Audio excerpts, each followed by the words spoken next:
O sige, Paniki. Salamat sa tulong mo. Anong sabi ni Paniki? Hindi daw kumbinsido ang gobyerno. Duda sila dun sa impormasyong hawak natin. Mas mabuti daw na sumuko na lang tayo. Tapos, dun sila mag-desisyon kung bibigyan nila tayo ng amnestiya. Ibig sabihin, wala pa rin palang kasiguraduhan. Tay, anong gagawin natin? Papatunayan ko sa gobyerno na malinis ang intensyon natin na tumulong sa kanila. Paano mong gagawin yun?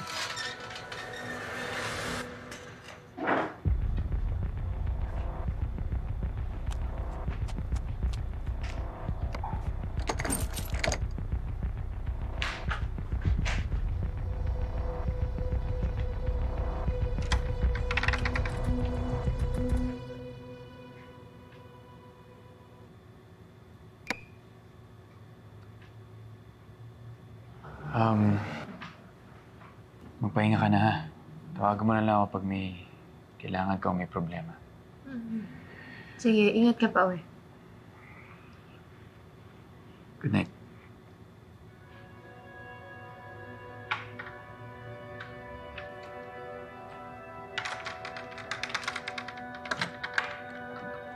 Oh.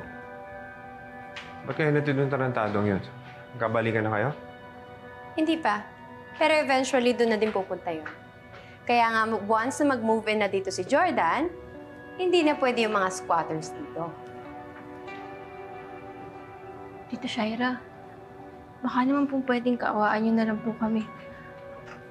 Alam niyo naman pong wanted kami. Maaatim niyo po ba ng konsensya niyo na makita yung pamilya niyong nasa panganib? Pamilya?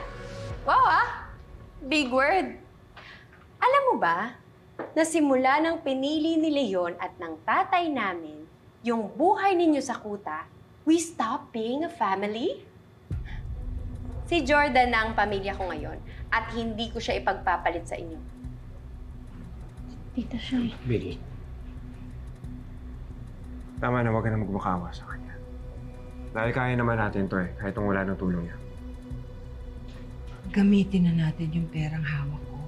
Yung pera ng kalasag. Lumipat na tayo ng bahay.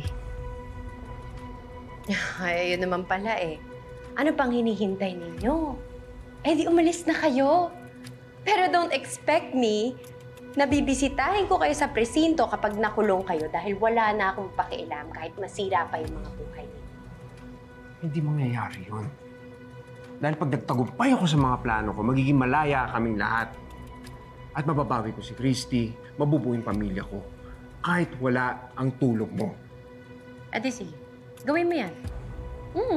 I'm happy for you.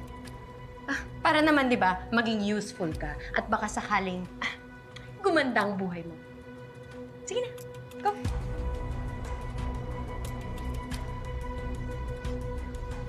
Sige na, sige na. Sige na.